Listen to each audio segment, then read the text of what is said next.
Her yıl 31 Ekim'de bir kısmımız sosyal medyada bu görüntüleri görüyor. Kanlı makyajlar, iskelet kostümleri, bal kabakları, örümcek ağları. Kimi ne var canım sadece eğleniyoruz diyor.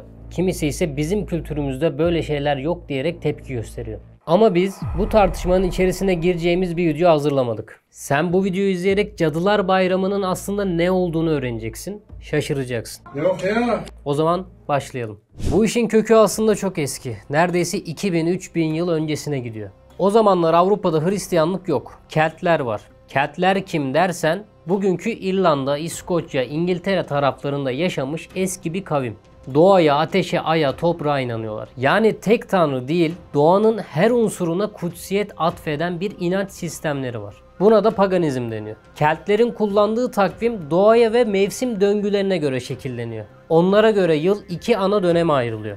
Aydınlık yarı, karanlık yarı. Hasat mevsimi sona erdiğinde yani 31 Ekim gecesi güneşin gücü azalmaya, geceler uzamaya başlıyor. Bu yüzden o gece eski yılın ölümü olarak görülüyor. Yılın son günü yani. Keltler yılın son günü olan 31 Ekim gecesine Samhain diyorlar. Bu onların en önemli günü. Çünkü o geceye özel bir inançları var.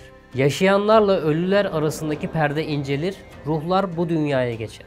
Bu yüzden insanlar korkuyla karışık bir saygı duyardı o geceye. Kötü ruhlar kendilerini bulmasın diye yüzlerini boyar, hayaletleri kandırmak için maskeler takar, ateşler yakarlardı. Yani bugünkü kostüm geleneğinin kökeni aslında tamamen ölü ruhları kandırmak için yapılan bir şeydi. Zamanla Hristiyanlık Avrupa'ya yayıldı. Ama bu pagan gelenekleri bir anda ortadan kalkmadı. Kilise de Keltlerin bu geleneklerinden tamamen vazgeçmesini beklemedi zaten. Ama onları dönüştürme yoluna gitti. Paganların ölüm gecesini Hristiyanlıkta azizleri ve ölüleri anma günlerine çevirdi.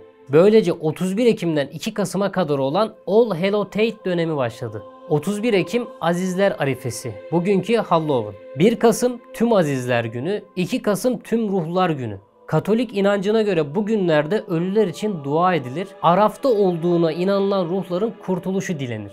Ama dikkat edin, bu aslında ölümün değil, ölümsüzlüğün kutlaması. Yüzyıllar içinde bu dini anlam silikleşti. Orta Çağ Avrupa'sında insanlar Souling denen bir gelenekle kapı kapı dolaşıp ölüler için dua eder, karşılığında da küçük kekler alırdı. Bu zamanla çocukların oyununa dönüştü. Oyun derken Hollywood'un tüm dünyaya empoze ettiği şeker ya da şaka muhabbetinden bahsediyorum. Orta Çağ Avrupa'sında ölüm insanların hayatında hep merkezi bir yerdeydi.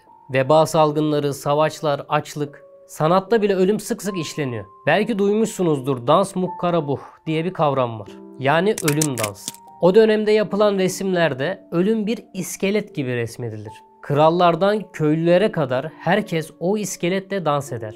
Bu görseller hem ürkütücüydü hem de insanlara ölüm bir son değil mesajını vermeyi amaçlıyordu. O yüzden Halloween'ın altındaki o ölüm teması aslında korku değil, ölümü hatırlama ve sonsuz yaşam fikrine dayanıyor. Türkiye'de bu Halloween geleneği, inancı artık ne derseniz son yıllarda özellikle gençler arasında yaygınlaştı. Amaç eğlence. Başka şekilde eğlenilmez mi?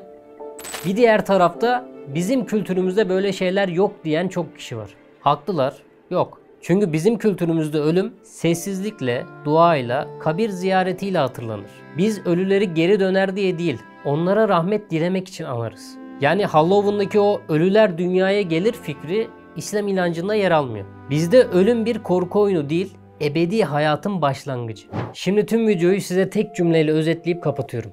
Cadılar Bayramı pagan bir halkın ölümle yüzleşme biçimiydi. Kilise bunu dua gecesine çevirdi. Amerika bunu eğlenceye dönüştürdü. Diğerleri de bu eğlenceye özendi ve günümüz.